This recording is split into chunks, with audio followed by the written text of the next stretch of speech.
Earnestly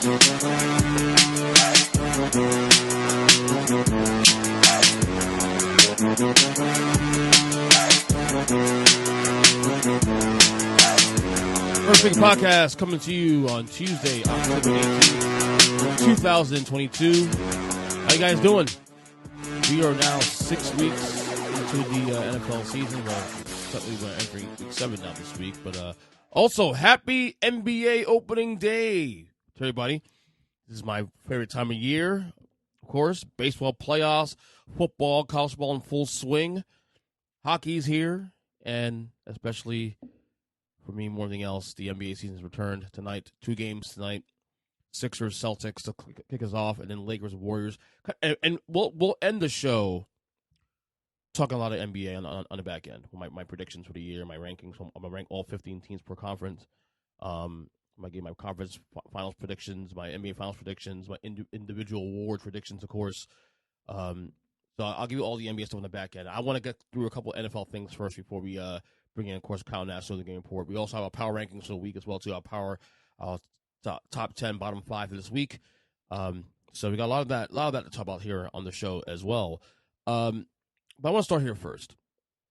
And I said we're now 6 weeks into the season.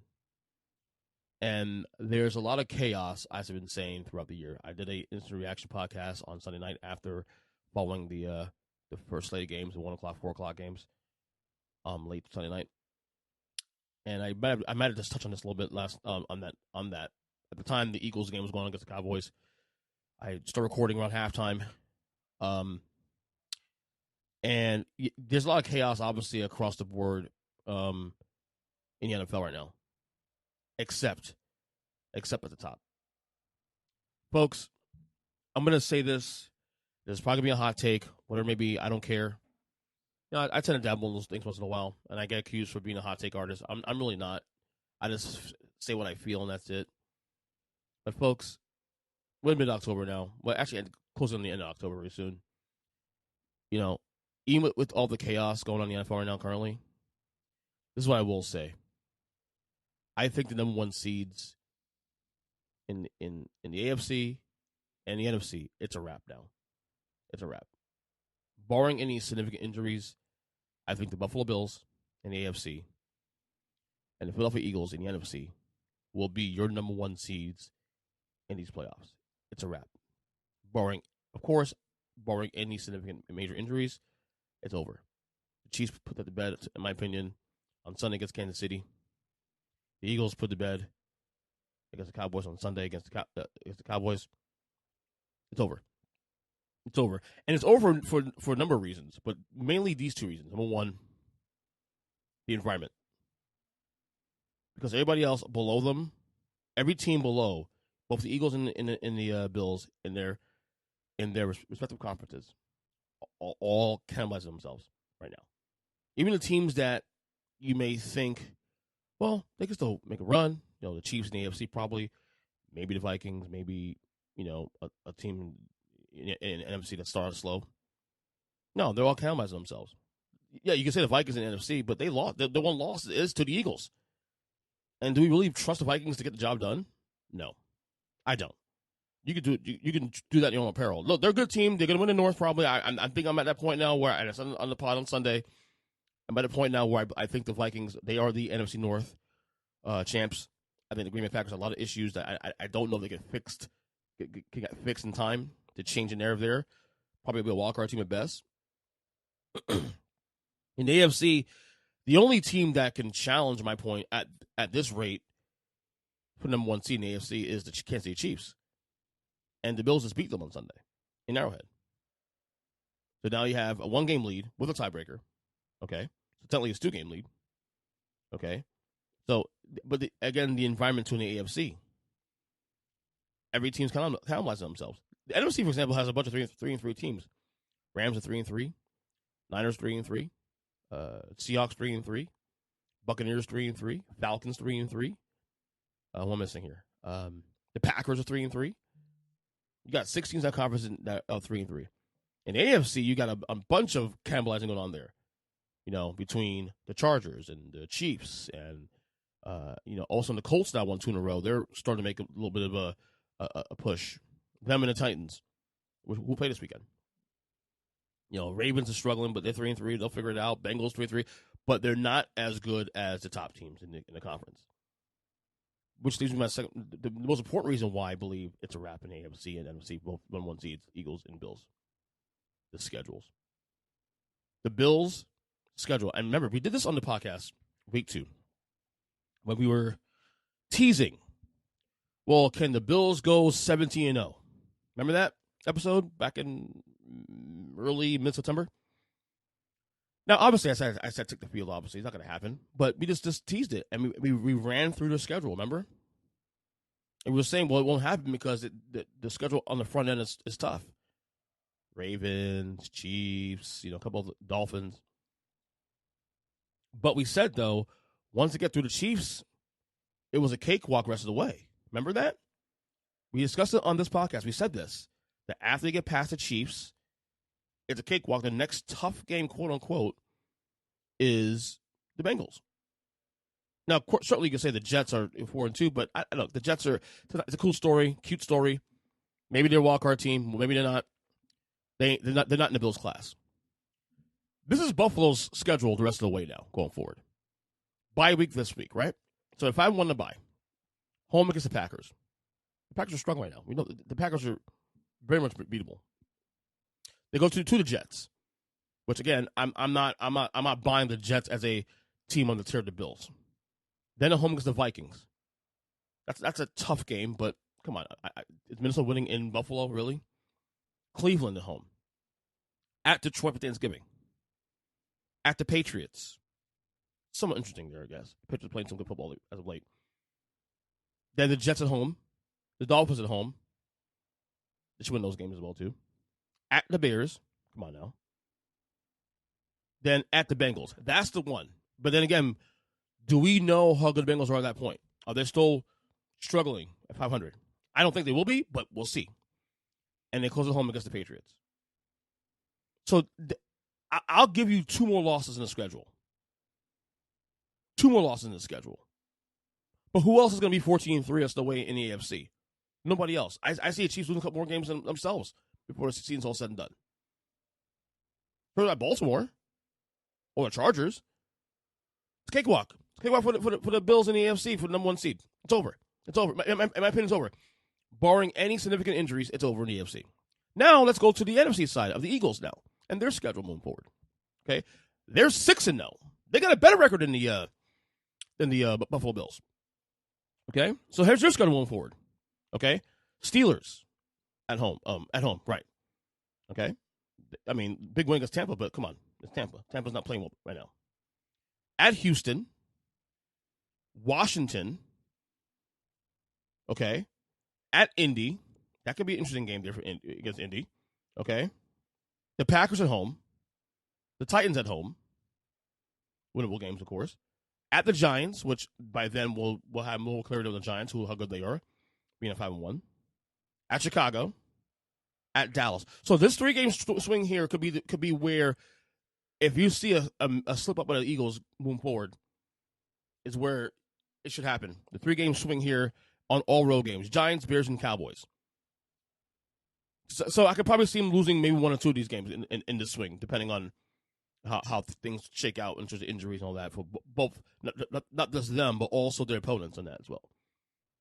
Then they close out the year against the Saints and against the Giants. If I'm not mistaken. Yeah, that's correct. So even if the Eagles go 14-3, hell, I'll go so far as saying 13-4. Who else in the NFC you're trusting to go that same route? I don't trust the Vikings. So they're out, in my opinion. The Giants not going to say, look, you know I'm a diehard Giants fan, so I love what they're doing. But that's not going to sustain itself, 5-1. At least certainly not the win-loss record in the ratio of it at all. So I'm not going to say the Giants. The Niners already have 3 losses right now. The Rams already have 3 losses right now. Packers have 3 losses right now already. The Bucs have 3 losses already. So those teams have to start running good, running hot now. This is what I'm saying. The number 1 season in both conferences, it's over. It's over. it's a wrap. These schedules are break on top of everything else with what they've done so far and where they're at and the environment around both conferences below them. Now the schedules are breaking well for them now on top of that. So again, barring injuries going forward, I think it's a wrap. I think your number one seeds in the AFC and the NFC right now in January are the Bills and Eagles. And that's that. So speaking of things in the NFC and all that, and quarterbacks, and Carson Wentz out 4 to 6 weeks with a broken finger. He injured last week on Thursday Night Football. And it got me. Taylor Heinicke is going to be the starting quarterback going forward. It got me thinking also too about Carson Wentz, who I've been a fan of, and someone that I've been pretty biased about for a number of years. But I think after this year, I think I'm off the wagon. You know, I mean, certainly I was the one that I was the silly one that picked the Commanders to go to the playoffs. Dumb pick right now, as it looks. Although, to be honest with you, given how the NFC's played out right now, who knows what happened? Only the 2-4, you know, and with 6-3 teams in the NFC right now, and no one seems to have a grasp on the season right now. I'm not going to count out the Commanders now. I don't think they will make the playoffs. Keep it clear, but I don't play the games. They do. But it got me thinking also about Carson Wentz. Is this the last ride for him as a starting quarterback in this league?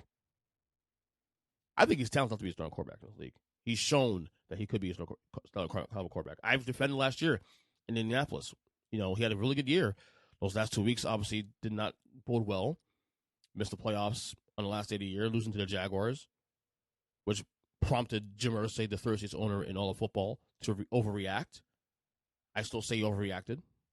You know, I'll still take Carson Wentz over Matt Ryan right now. You know, I'm not saying Matt Ryan's playing a little better now, but I'll take Carson Wentz over Matt Ryan, physically speaking, anyway. Jim Irsay did, in my opinion, overreact. But how many chances can he get at a starting job before teams say, "Nah, we're good"? Between the injuries and now the inconsistencies now as a quarterback, he's not playing well this year in Washington. Put it that way, after that first game against the Jaguars, he's really fallen off since then. So how can you trust that moving forward? That's the question. But, you know, I don't know. It's just tough because physically speaking, he still has the tools to get it done. And there will always be one team that'll take a chance. So I can't rule it out. But I feel like unless the Commanders are within reach of the playoffs in the next month or so, and he gets opportunity to make a run late this year, which I doubt because the Commanders are not good at all.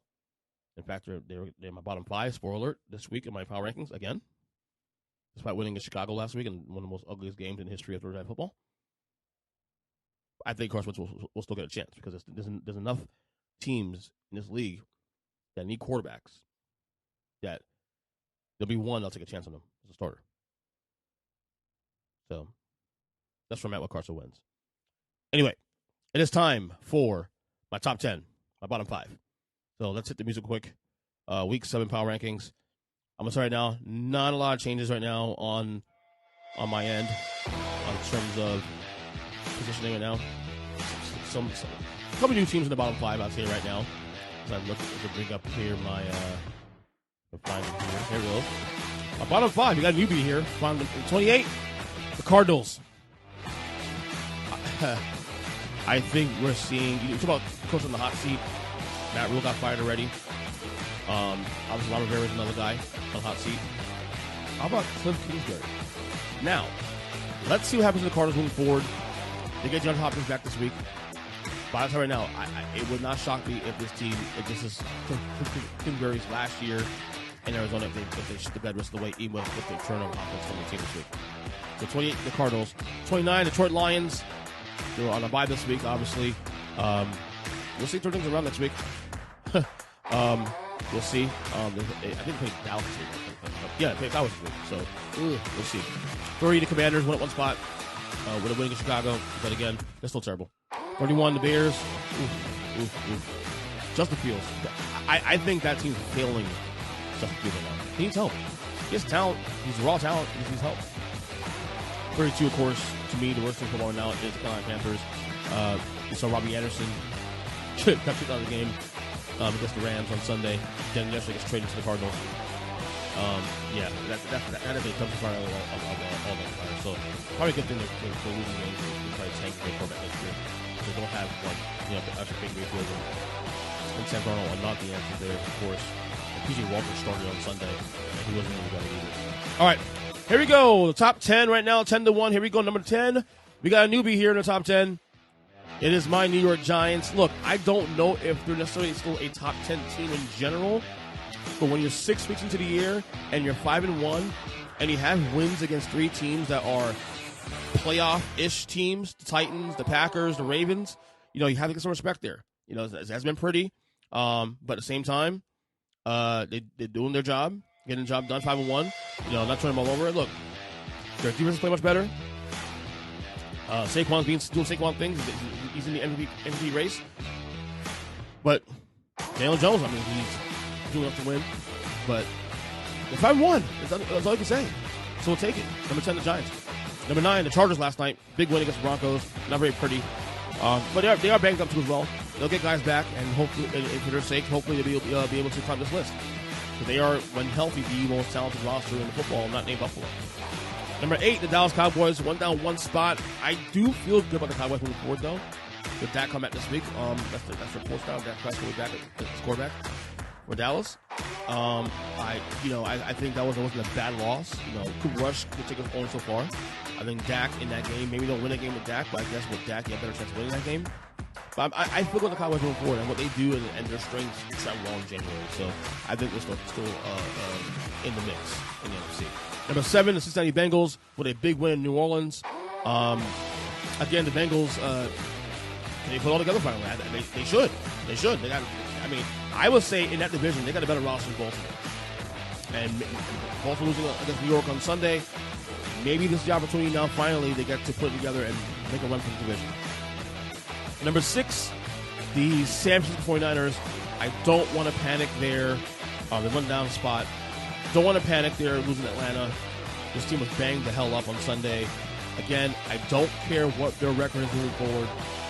Once they're in the playoffs, 10 wins, 9 wins, if they get into the playoffs this year, they are still the most dangerous team in football in that conference, mainly because of what they do well. What they do travels well. They have the best defense in football when healthy. Jimmy G, you can trust him for the most part. He's not a great quarterback, but he does the little things right. He does enough to win. Okay, remember, it's the same team last year, won 10-7, and we're literally minutes from going to the Super Bowl last year. So let's not write them off just yet. Number 5, another team I can write off, especially too, is the Baltimore Ravens. Again, they have to learn how to close games out. That's the problem.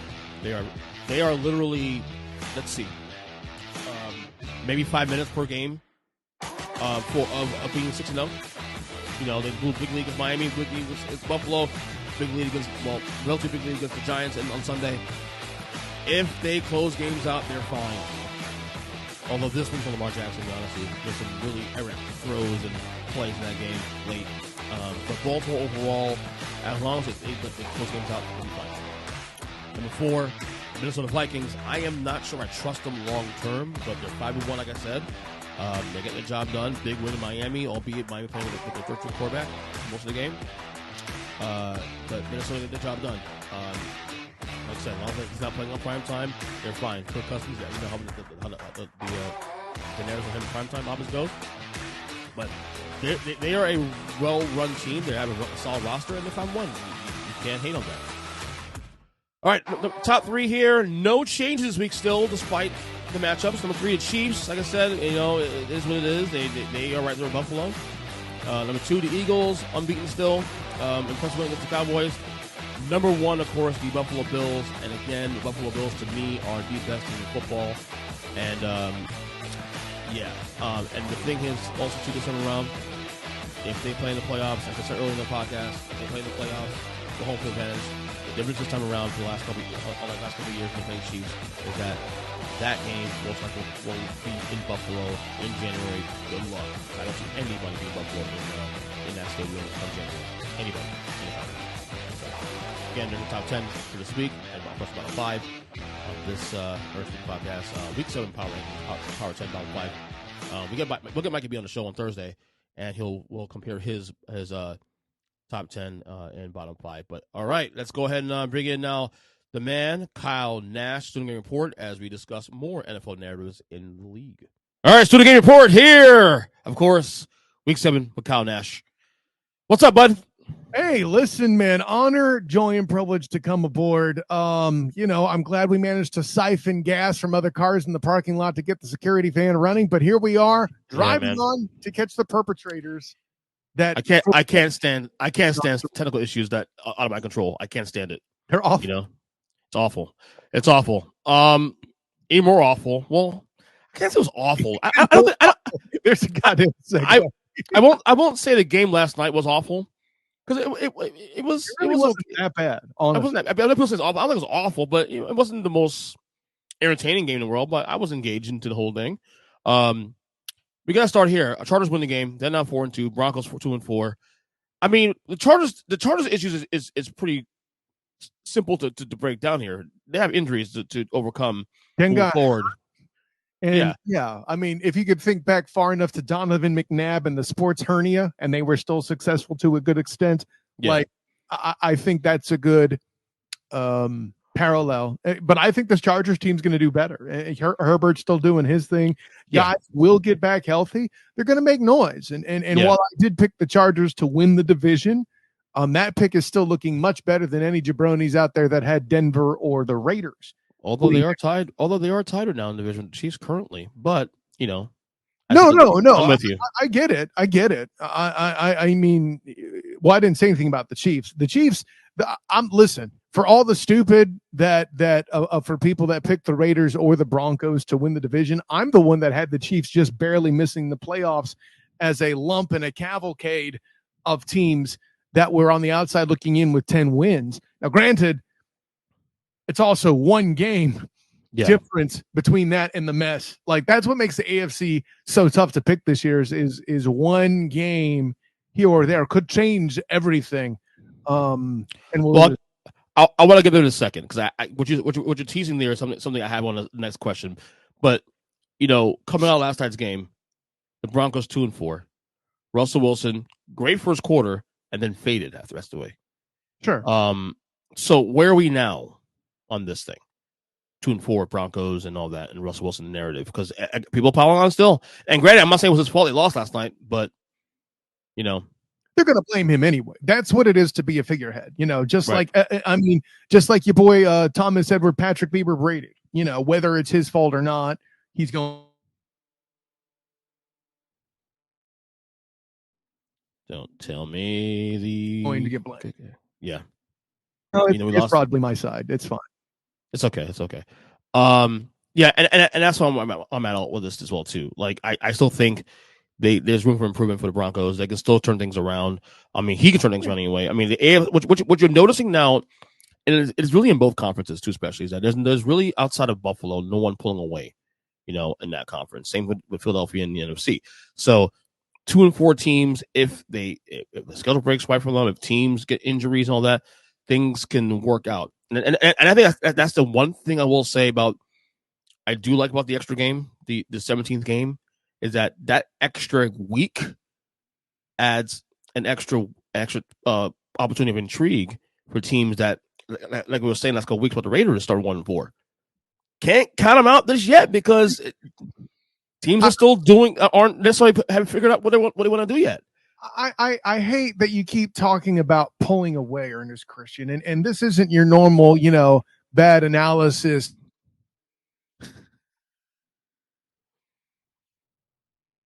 It's your internet again.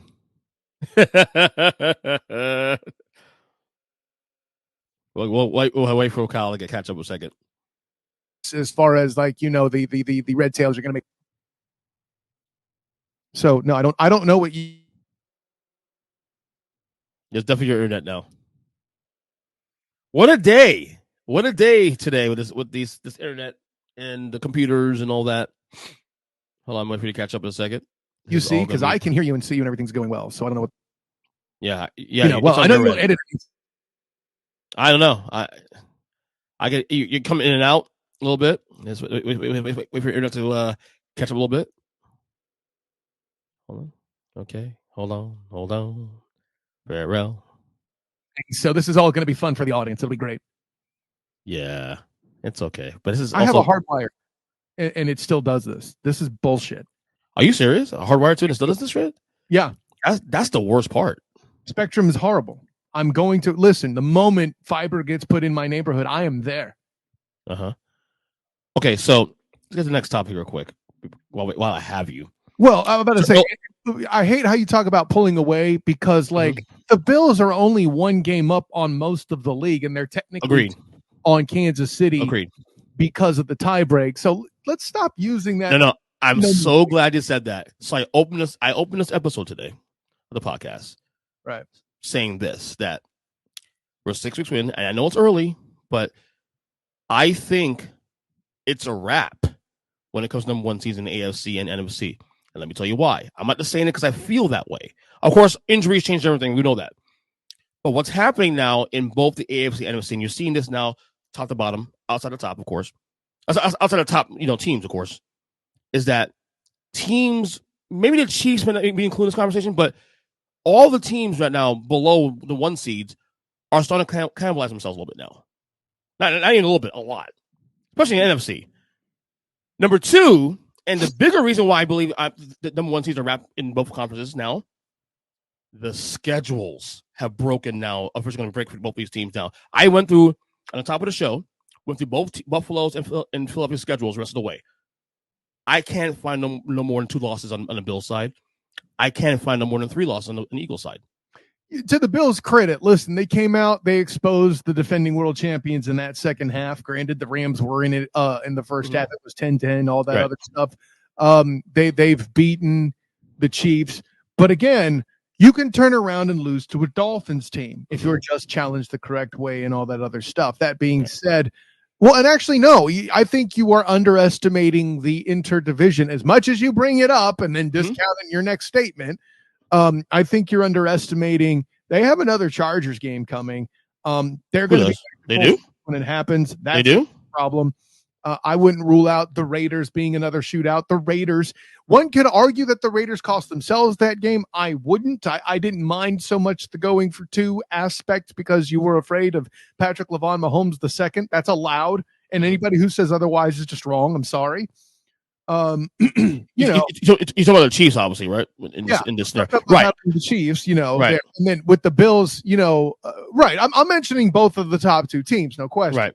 Yeah, I didn't transition that very well. But when it comes, when it comes to the Bills, I'm not going to start ringing the Bailey Zappi horn, but teams doing things they shouldn't in that division is a prevalent thing. Just look at taking down your boy Aaron Charlie Rodgers, right? So I have the Bills schedule right in front of me now, here, the rest of the way. Sure. And like I said, obviously, now if we're buying to the Jets moving forward as a team that can threaten, I mean, I'm not, but okay, there you go. If you're buying the Patriots to threaten, but you're choosing to ignore that divisional aspect. But that's what I'm saying. I'm looking at this is the rating schedule of the Buffalo Bills. Right. Jets twice, Patriots twice. Okay, their toughest game rest of the way, in my opinion, anyway. Yeah. Is Cincinnati week 17 because they got Packers at home. Okay, we know where they're going now. Then the Jets on the road. Minnesota at home might be the other tough game. But again, we feel weird about Minnesota. What time is that game? Ooh, I think that's a 1:00 game actually. And it might get flexed, EJ Christian. So not this early. Not this early. What week would it be? It's in 3 weeks. It's in 3 weeks. It might be. It could be if they have a bad game. Let me check that real quick. I want to set that real quick. No, that's very important. That is a flexible game. Yes. So you can't declare anything necessarily. Okay, that is. I think it's a 1:00 game. It's week 10. So week 10 is flexible, buddy. Yeah, I think that the November games become flexible depending on the schedule. I think it's late October. Is it? I don't know. I'm staying right now. November 13th. November 13th. The punchline is, if it's week 10, that's flexible. So Kirk could still be in trouble. That's the punch. I don't think they win there even if it's not flexed. It's in Buffalo, number one for starters. So, gosh, people in Minnesota don't know anything about cold weather. Yeah, but it ain't the weather I'm more about. It's that crowd. It's that damn crowd. Listen, they're certainly far more passionate than your typical Viking fan whose version of a cheer is a sitting jumping. I think my larger point is this though: is that you look at the Bills' schedule. I can't find no more than 2 legitimate losses on the schedule going forward. Yeah, no, and I get your point. That's the advantage to drawing, a weaker NFC division on your schedule. NFC North, NFC North rather. Yeah.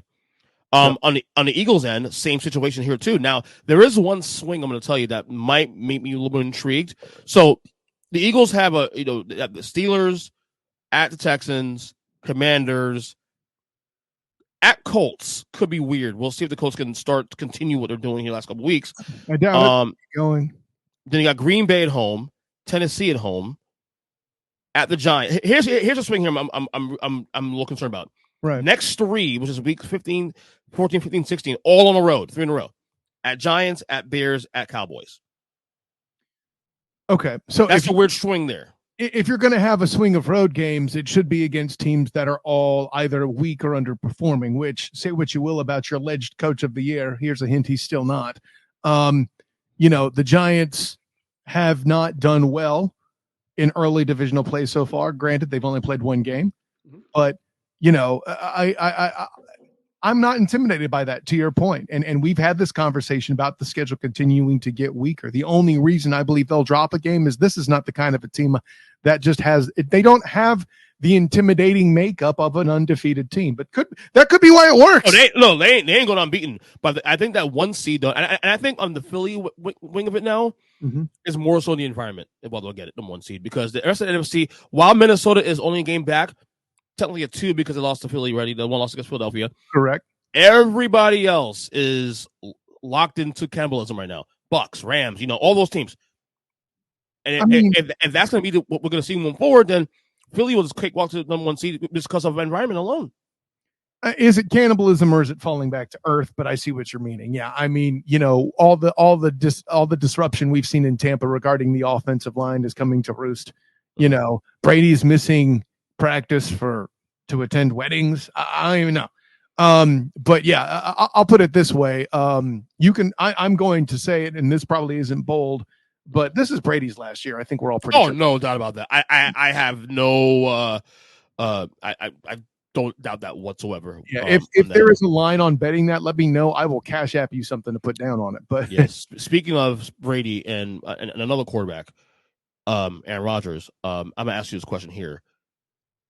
6 weeks in, is it time to write off the Bucs and the Packers as Super Bowl contenders? Yes. Or both teams? Yes. I already had technically, but heck, to be honest, my Super Bowl contender is falling apart too. So actually, let me put it this way. The answer is probably actually no, because the NFC is that weak, right? We're going to be talking about that. Let's put it in NBA standards, because you're a basketball guy, right? And we talk hoops too on the Student of the Game. And by the way, happy NBA opening day today, buddy. By the way, happy Go Heat bitch day is what you. That's right. That's tomorrow. That's tomorrow. That's tomorrow. That's tomorrow. Tomorrow. Excuse me. Sorry, my bad. Totally my bad. I love that it's a thing. That's a thing though, that there is a Go Heat bitch day. You damn right it is a Go Heat bitch day. They play. That's a bigger fail than you cheering for The Rock as a fan of FSU. But I digress. Hey, we can't get it right. Come on now. Yeah, I listen. It's not abuse, it's Syracuse. Anyways. Oh, I like that. From the hip, son. No, the way I would compare it is kind of like, we'll take it here. It's not my favorite example, but Jordan's trip to the finals. We all know the real games was them and the Knicks, right? We weren't concerned about who was on the West. Yeah, other than the Suns. Most of the way, yeah. I would say of those 6 finals that he won, I would say maybe the Utah one he gets a pass on, because the Utah was, at that point, was you're going to legitimate. You're going to rule out Barkley and the Suns there? Really? Well, no, I'm not. This is football pad. I'm not. But what happened? Okay, so quick swerve here.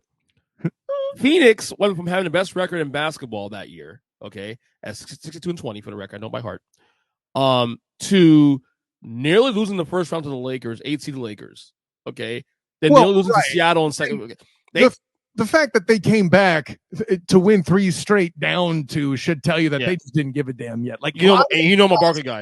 And Exel were the guys, and Barkley said, "This is terrible," and basically took it all on his back. Right? They struggle more in the playoffs than they're probably supposed to, but I get it. And not only that, when Phoenix caught Jordan at the worst time, because to me, those 3 weeks, and I said this on the podcast 2 years ago when we were doing the Last Dance documentary. Those Jordan, the peak of Michael Jordan's career was those 3 weeks. When from Game 3 against New York in the conference finals, all the way through that NBA finals against Phoenix through Game 6. Sure. He was never better in his career than he was those 3 weeks. And they still needed Paxson for 3 to close. Yeah. Well, right, to Game 6, yeah. By the way, Game 6. Yeah, because that doesn't matter. Tool. I mean, Phoenix was the favorite in the series. No, I was a Suns fan back then, so I was too. But Doesn't Barkley? Well, okay, you're a Suns fan now, and a Bulls fan, and a Bucs fan, and no, I love Barkley. I love Barkley. You know that second favorite player of all time behind Magic Johnson. Come on, now. Yeah, but your fanhood is terrible. Anyways, but I say all the above to say this: Jordan having a tougher time in his side of the bracket than in the finals is a typical thing, and I think that's what we're going to see this year. Who cares who comes out of the NBA West? Jordan's going to kill him. Who cares who comes out of the NFC, the Bills or the Chiefs? It's their game to lose. Yes. If we all predict well. But let's say it's not the Bills or the Chiefs. Whoever's behind them. You think the NFC can beat Baltimore? I don't. You think the NFC, I don't know. Who's the other trendy AFC team to crown way too soon? AFC or NFC? I said AFC because we had you on your top. That's it. It's just 2 teams. I mean, the Chargers. Pump the brakes, Chief Ola.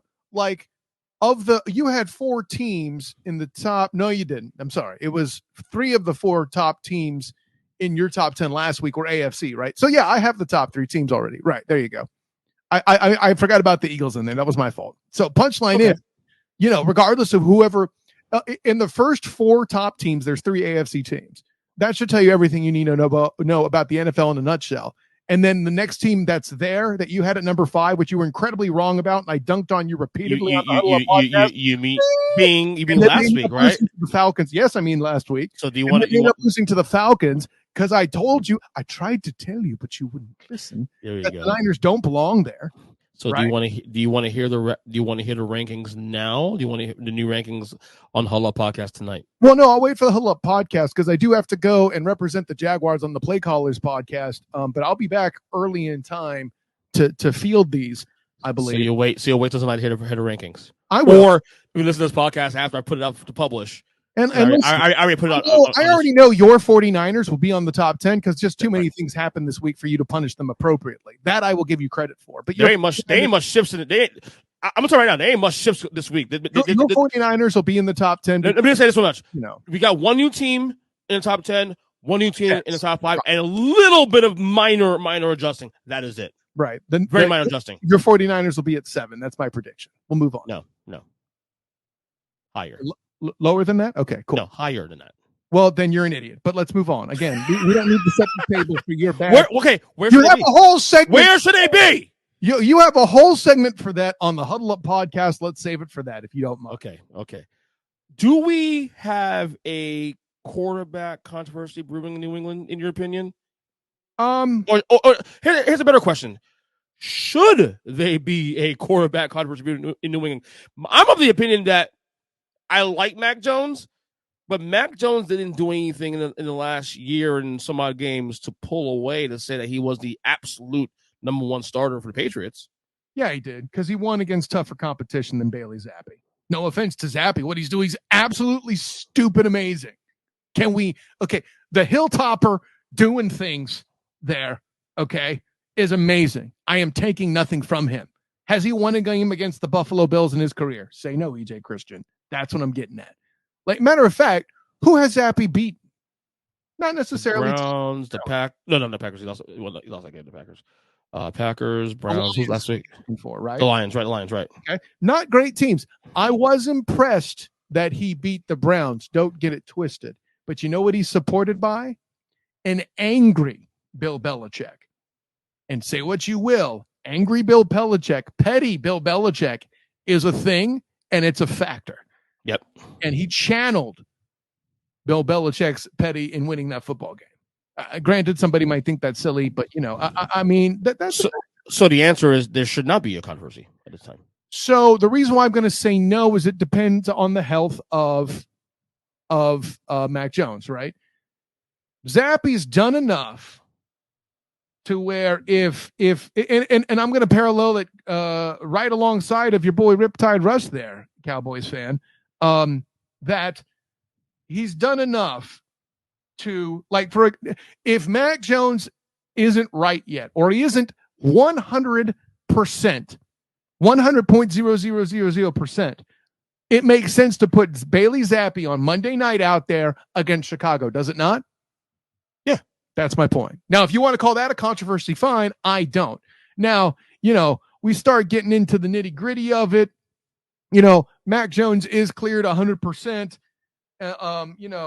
Going into the upcoming contest, which unfortunately I'm not smooth enough to find in time for my preamble here, so I'm gonna stall and flail for a little bit. But yeah, going into the game against the Jets, if Zappy is the one that's starting, that's your controversy. But it would be going with the hot hand at that point. And who's going to question Belichick, right? At the end of the day, Mike McCarthy's going to bring Riptide Rush to the bench next week because he can't afford to not give Dak Prescott 2 weak games in a row to get right. I think it's the Bears and somebody else who stinks. Bears and the Lions, something like that in the next 2 weeks, right? So, Bears okay. So when the Cowboys, and more specifically, Dak Prescott put up numbers big against sorry teams, the controversy will go away. So these things will take care of themselves. Where you want to start looking, transitioning over to Dallas completely, I guess, is after they have the bye in week 9, right?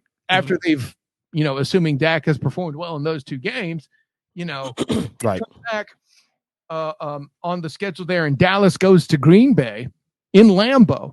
If they blow that game with Dakota Prescott at the helm, they're going to start chirping, especially if the Packers are continuing to struggle, right? Right now, point blank, going into this game, if you saw Cowboys-Packers, the statement would be that the Cowboys have to win that game to be credible in that division to battle the Eagles and remain playoff relevant, right?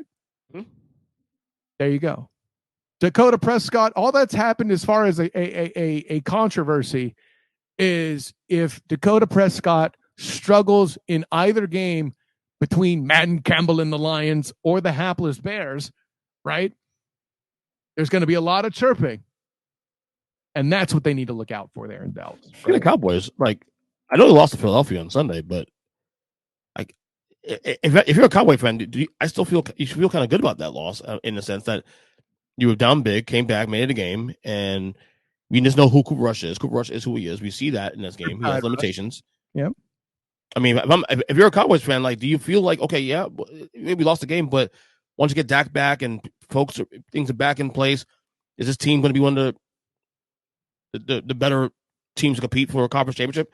I mean, in the NFC? Missed opportunity by you. Wouldn't you call the Cowboys frisky in that game, especially at the start of the fourth quarter? Yeah, they were literally within reach to taking that lead. You're going to use the word? I'm trying frisky. To frisky. I like it. You want to hear it? No, I mean, I can say Trubisky for Mitchell Trubisky and what he did this weekend. No, but we won't go there. No.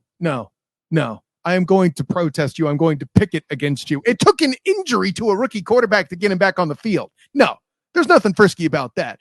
Oh, by the way, he held on to the lead and effort that he took to all that too. Oh no, I agree. No, I'm just that defense. I am just here for the narrative, buddy. That's all I'm saying. Here for the narrative. Stop trying to make fetch. I agree with you. Stop trying to make fetch a thing. That's where we're at right now. Trubisky a thing? Fetch. Stop it.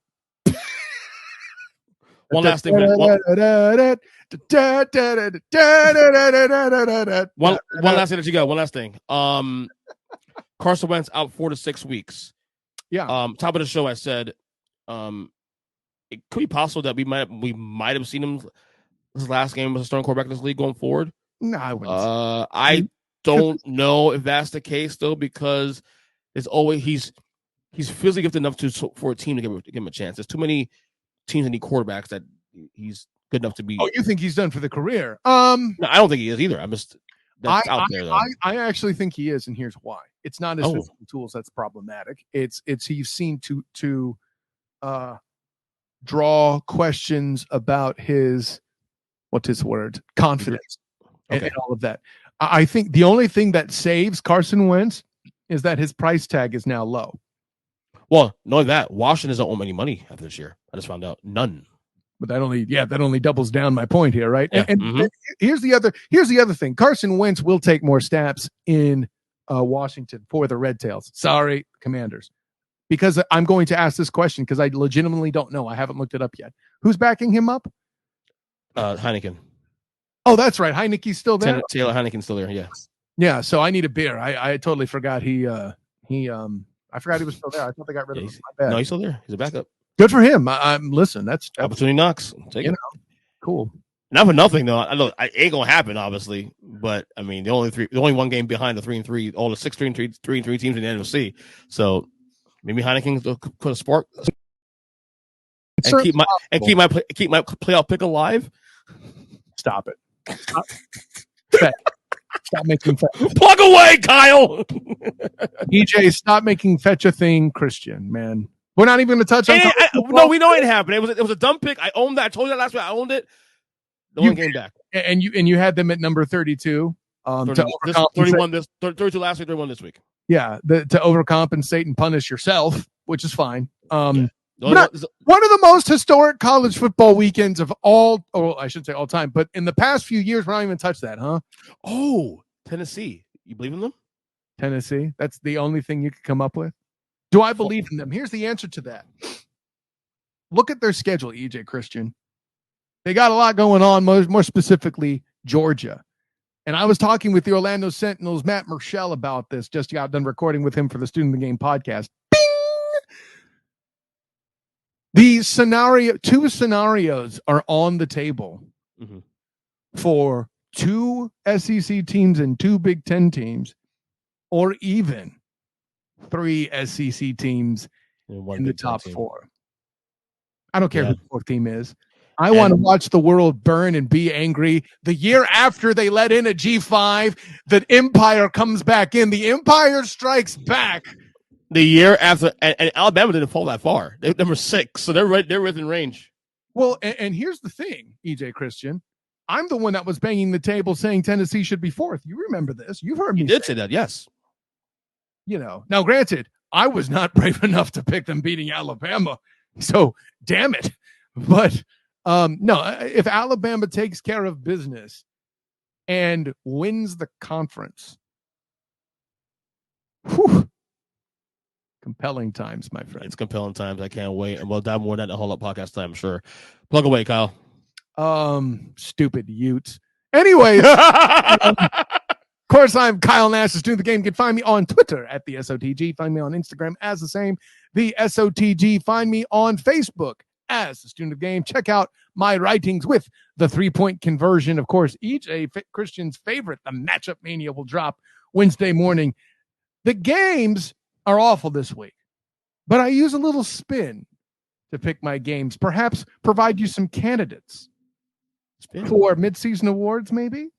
Those might determine my picks. I don't know. Check it out when you read them on the 3pointconversion.com. That's the number 3, not the word 3. Then my work covering UCF football and basketball. EJ Christian, UCF Hoops Media Day is next week, next Wednesday. By the time people are hearing this, it will be the following week, and I will be covering that as well as UCF football for the Black and Gold Banneret. Also, the Big 12 commissioner allegedly going to be in the place. Be interesting to hear about that conversion as the Power 5 takes on UCF and others, including a BYU team that Notre Dame beat. So there's that. Shouts to Jim and Matt. Jim and Matt, yep. EJ, right? Irish fan. And on loan. Yeah, go ahead. yeah. Well, at any rate, you got to listen. As somebody whose ACC team is awful, you got to find another one to cheer for, right? No, not an awful team. It is. It is. Forest is awful. The Forest is awful.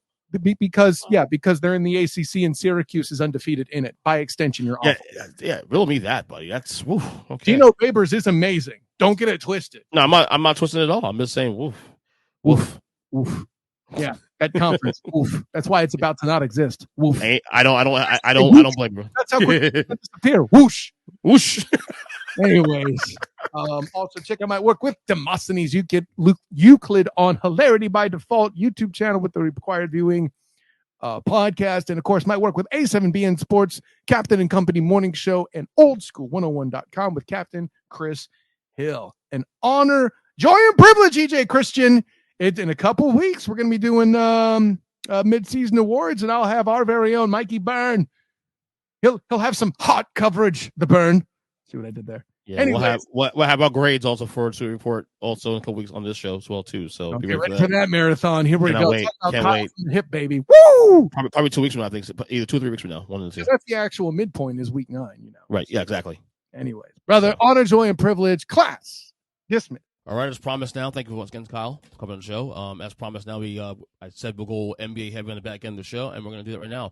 So, like I said, tonight is the opening night of the NBA season, 2022-23 season. 2 games out the gate. Again, Sixers, Celtics to kick it off on TNT, and then Warriors and Lakers. Can I say for the record, and I know why the Lakers are going to get again pub here, because number 1 the Lakers, number 2 is LeBron James and whatnot. But how was it that a 33-win team last year, with the same roster coming back, relatively same roster last year, coming back as a marquee game? I'm not saying that they should be on TV, but it's just kind of weird. Would you rather see the Clippers, or would you rather see the Nuggets, or would you rather see another team, the Grizzlies, teams that actually made it to the playoffs last year and made some noise in the playoffs last year? I don't know. I'm just saying. You're featuring the Lakers, who, again, won 33 games last year with this exact roster. So it's making any sense to me. Anyway, but not trying to sound salty, because I'm not salty at all. Of course, Wednesday will be the full slate of games, with, of course, my Miami Heat going against the Chicago Bulls. And I said, this is going to be a very fascinating year, because this is the first, and I've been watching NBA basketball since 1989, 1990. This is the first year I remember where both conferences have legitimate playoff contenders that fall into like the teens. Oh, not the teens, but like into like at least the double digits, like into like there's more like 9, 8, 9, 10 teams that can be in the playoffs. And this is why I think the play-in thing was so great, because it forces teams to try hard. Okay, it gives opportunity to try hard in the middle. The Eastern Conference for me is stacked on paper for the first time in decades. I mean, obviously injuries aside, hopefully the injuries won't be an issue. But it should be a great season. I mean, I say every so often that this season is going to be the greatest year of all time. And then, of course, we play out the year, and injury happens here, and, disappointment happens here, and we get let down. But I feel like this year especially, like we know the Golden State Warriors are NBA champions. We know that. And they're probably the favorites in the West, I think. I don't know.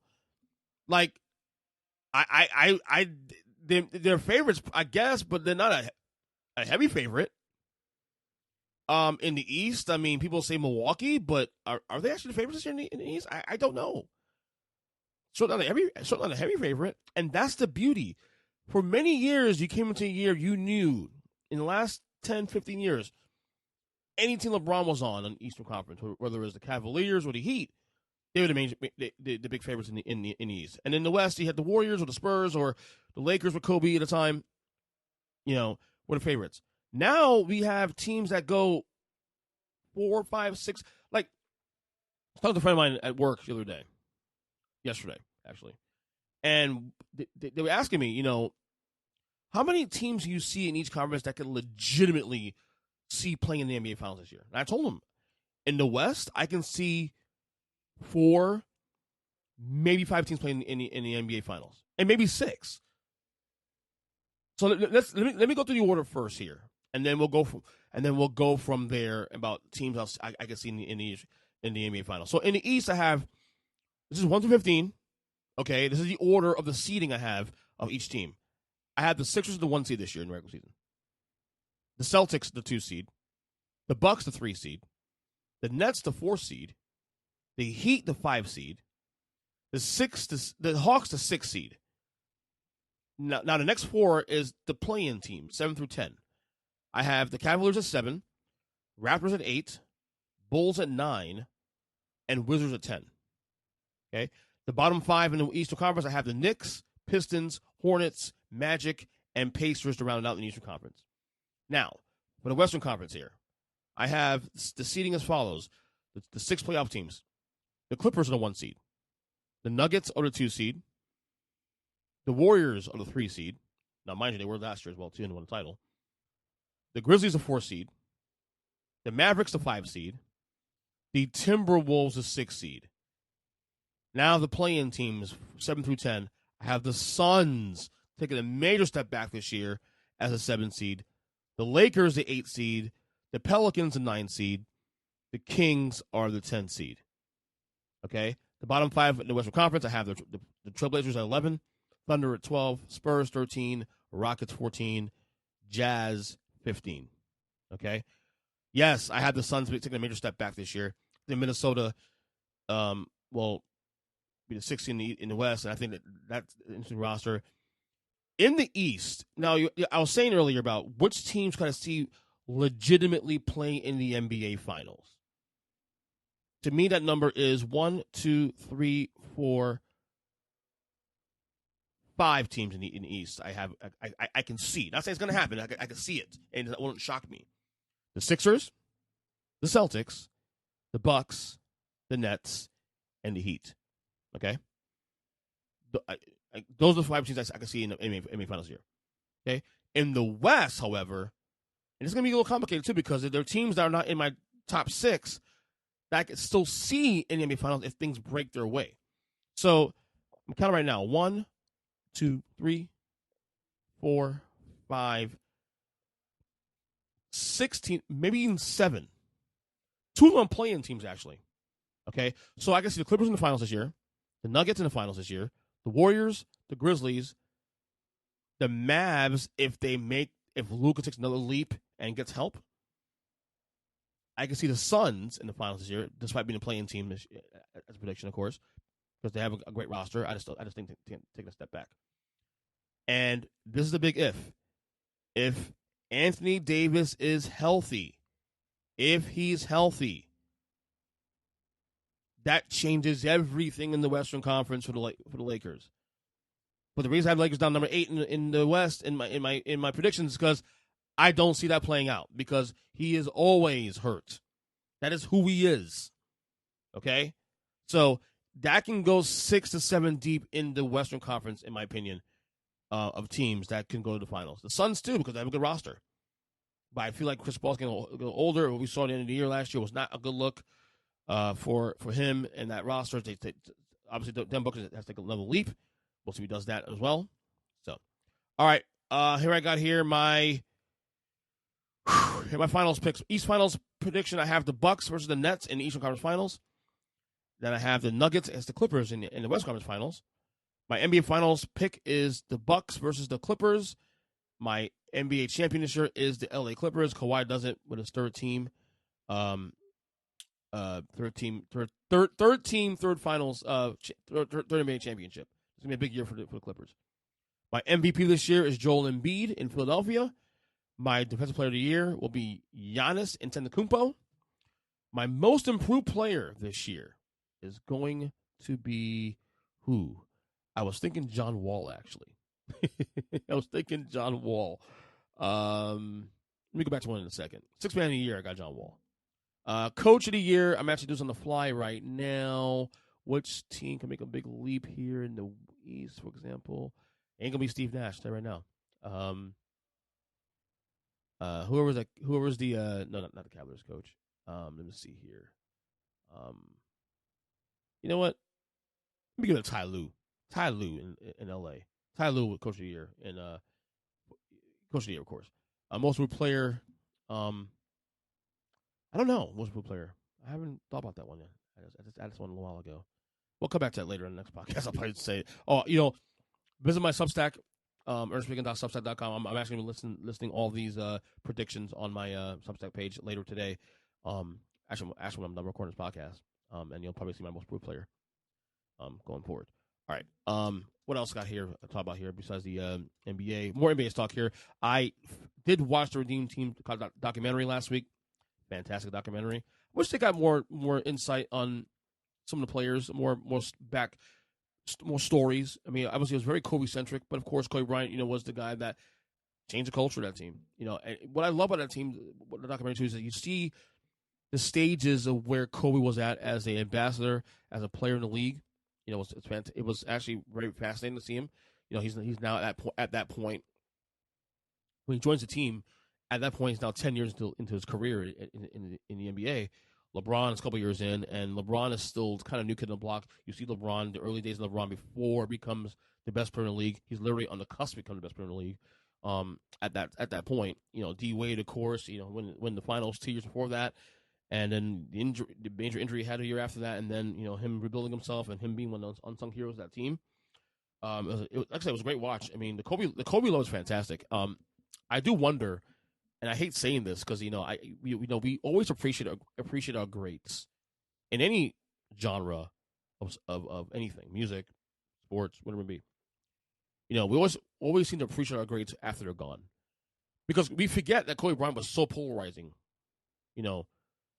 alive, and especially at this point in his career, where he still hadn't won a title yet, post Shaq. And then we have this. I'm not going to say religious history because he should have gotten his flowers even before he passed away. You know what I'm saying? But we do seem to over-embellish a lot after we lose our greats. And I wish we wouldn't do that. Like, we say we're not LeBron James all day long. And then, God forbid, he passed away in 5-10 years. Oh, LeBron was this great, man.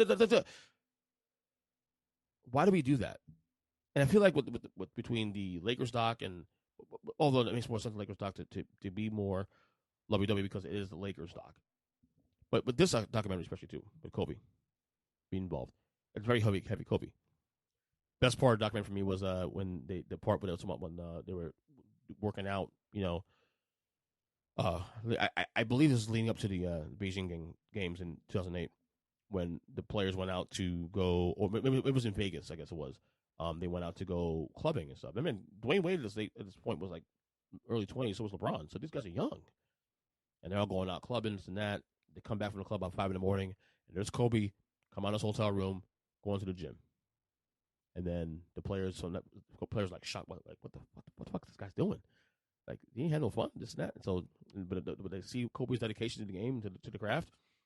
And from that point on, they started going with Kobe in the mornings like that. Carmelo said he would do it, but he ain't gonna get no fucking 12 o'clock in the morning. But it's a great watch, man. The documentary is fantastic. It's a great watch. It's on Netflix. Check it out, please, if you can. Again, watching Kobe, the Kobe love is great, but also watching the LeBron growth, and you see LeBron James starting to really grow into his own. Obviously he's still at that point he's 4 years in the league at this point. He's top 3 in the league at that point. But you see him getting to that point where he is the best guy in basketball, the kind of passing the torch, if you will. Because I think by 2009 is when I recognized him as the best basketball player in basketball at that point. So, yeah, great watch there. I actually also finished the last episode of the Lakers documentary last week as well. Legacy, on the true story of the LA Lakers, on Hulu. We've been reviewing this documentary on this podcast since the beginning of episode 1. And so figure it now. Let's finish it up now. Again, it was a great. The show closed out this time with with the Kobe passing. Of course, them get the team getting LeBron James. Kobe passes away in 2020. Then COVID happens. Then the impact of the activism that happens during the pandemic. When the Lakers had started that year pretty well, and then they of course won the championship that year in the bubble. It also, the thing is too, also, and I think people are not catch on to this too, especially, is that this is a story of the Buss family. At the end of the day, the basketball stuff is kind of almost like the subplot, if you will, because this is a story about Jerry Buss, and then handing the torch from Jerry Buss to Jeannie Buss. That's what the story's about. It's the Buss family, and the part about Jeannie, getting to meet her sister for the first time, who was given for adoption years ago. It was a very good, bookend to a really good documentary. Yeah, I enjoyed it. I actually teared up during the Kobe part. When they were talking about when I got the news about Kobe Bryant passing away, and Dwight Howard, got a phone call, didn't believe it, and then they were on the plane from Philadelphia after a game against the Sixers. The night LeBron passed Kobe for third in points in league history, and yeah, I teared up. I teared up during that part because the part of the Kobe part was very emotional. Because, like I said, I was someone with Kobe Bryant that wasn't when I said wasn't a fan. I loved Kobe Bryant, obviously, but I was someone who was critical of Kobe Bryant in his early years. And then I think after Colorado happened, I turned that around and started appreciating him more. I've always found Kobe Bryant a very fascinating individual, even more so than Michael Jordan, honestly. But the guy spoke 5 different languages, and his upbringing is different from everybody else's, and this is a really fascinating individual in general. But yeah, episode 10 just dropped last week. I finished it. Like I said, please go watch it. If you haven't watched the documentary, please go watch it. I would recommend everybody else, especially Laker fans. But I mean, you don't have to be Laker fans to enjoy the documentary, honestly. But it's a great watch. It really is. Prayers up for NBA Hall of Famer Dikembe Mutombo. We just got word yesterday he is dealing with a brain tumor. He's already started treatment, apparently, I think last day or two. He's in great spirits. 56 years old. Played with the Nuggets, the Hawks, the Sixers, the Nets, the Knicks. I can't remember him playing with the Knicks, actually. I don't remember that. On the Rockets. Retired, of course, in 2009. He's 17th in rebounds, second in blocks all time. He was inducted to Hall of Fame in 2015. Of course, Mutombo is known for the no finger wag of blocking shots. Truly one of the greats, too. Not only one of the great players in this league, but also one of the great human beings in the world. Humanitarian, you name it. Great man. I wish him the best. Hopefully he gets through this without any issues and whatnot. Praying for the best for Dikembe Mutombo. Truly a great human being, especially. The NBA on TNT crew gets a massive contract extension. All 4 guys, Ernie Johnson, Shaquille O'Neal, Kenny Smith, and Charles Barkley gets an extension. I am through the roof thrilled about that because there have been rumors for the last year or so that Charles Barkley was looking to retire after this season or something like that. He said when he turned 60, which, of course, I didn't want that to happen. I am a massive Charles Barkley fan. I love that guy. That guy is one of the most authentic people in the world. And actually, my second favorite basketball player of all time, too. This is the record. And his deal apparently is 10-year deal and potentially close to $200 million. With all these guys getting these major contracts, Tom Brady's and and Troy Aikman and Joe Buck, and I get it, they deserve it. Charles Barkley's the best at what he does in sports. End of discussion. So if it's a guy that deserves the money to get the bag in that medium, Charles Barkley is that guy that deserves the bag in that medium. So I am absolutely through the roof about it. Looking forward to watching tonight, especially too when they kick off the season. NBA TVT is one of my favorite shows, not just on sports but just in general. So I'm so happy for the guys that they're together after all these years and continue this thing, especially with Chuck. And I told you, like when they first brought in Shaq, like, what was it, 10 years now, close to 10 years? I hated it because I didn't want to shake up the chemistry of Kenny, Charles, and Ernie. But Shaq, to his credit, has really, really done a great job of melding himself into that unit. It really has. So, again, very happy to see Charles Barkley and the crew back. Ernie Johnson's probably the best studio host in all sports. He's fantastic. Man, you kids probably remember this, though, but I remember Ernie Johnson when he hosted a show by himself.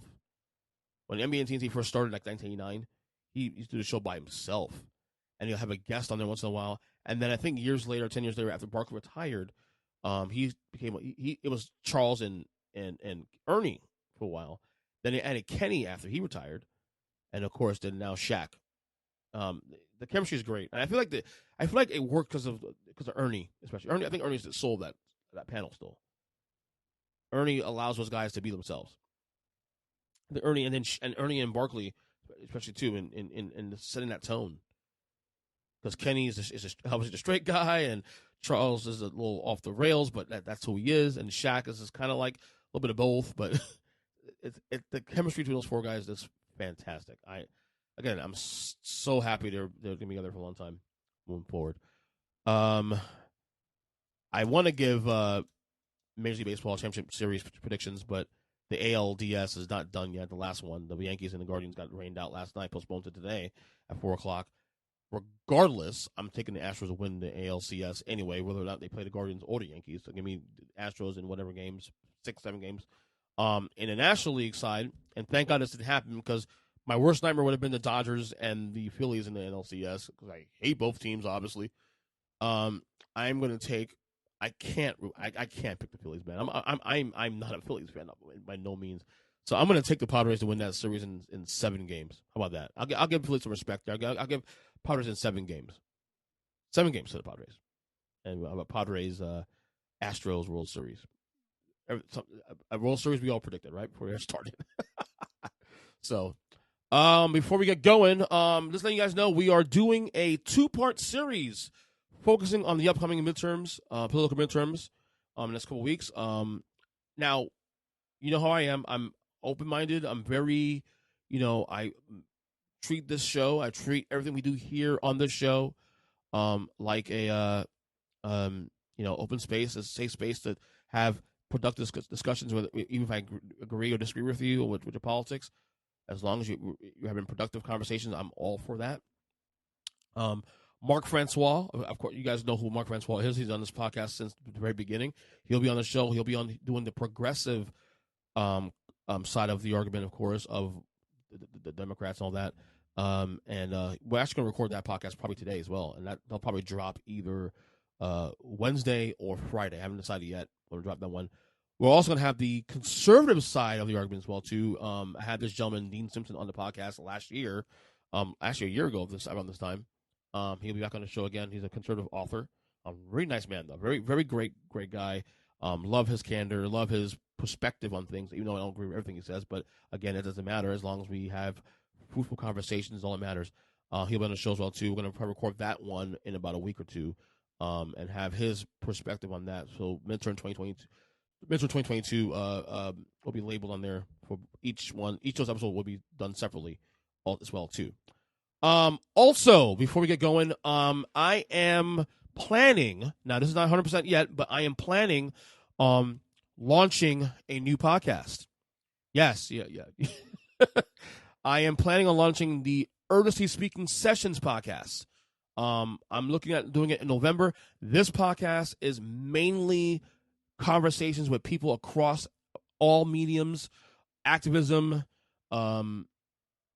financial minimalism, politics. It's sit-down conversations with people who just different folks. I wanted to do something different from this show, especially. I was going to do it. I was going to actually continue doing it on this podcast, but as you see now, we're kind of leaning back into the sports again with the show in recent months, and I kind of like what we're doing this show now, leaning back into the sports. But I want to have a space for conversations with people, across the board. I have, for example, my sister, who will probably be the first guest on the show. She wrote a book recently, and she's launching it next month, and I want her to be the first guest on the show. We'll talk to her about that. I have a couple other conversations with people, talking about fitness and health and finances, and I wanted a space for that to have those conversations. So we're going to do that, called the Earnestly Speaking Sessions. Not sure now. The question is going to be now whether or not do I do that show on this feed or do I do it on a separate feed? That's the big question. I have not decided yet on that. I'll let you guys know if you need to subscribe to another feed. But that is the idea moving forward. That show won't have a schedule either. That show will be done whenever the hell I want to do it. So I'll do one episode probably say November, and then I may not do another episode of that show for another 2-3 weeks. Who knows? That won't have an actual schedule, unlike this show. So, anyway, that's it for me. Again, tonight also, check me out on the Huddle Up Podcast, Talking Football, every Tuesday night live on YouTube, Facebook, Twitter, and then, of course, you can subscribe to the podcast on demand after the Huddle Up Podcast with myself, my man, Big Jim James Neese, Kyle Nash was on the show earlier today with this one, of course. Matt Melisen. We can talk football. It's a great show, fun times. I had a great time doing it this year. And that's about it for now. Other than that, we will see you in the next podcast on, I believe it's Thursday, next show we're doing here. So, talk to you guys later. God bless y'all. Hope you enjoyed the show. And like, rate, subscribe, all that good stuff. Check out my YouTube page, of course, too. Ernest EJ Christian on YouTube as well, with all the clips of this podcast as well, too. We'll talk to you guys later. Love y'all. Take care. And see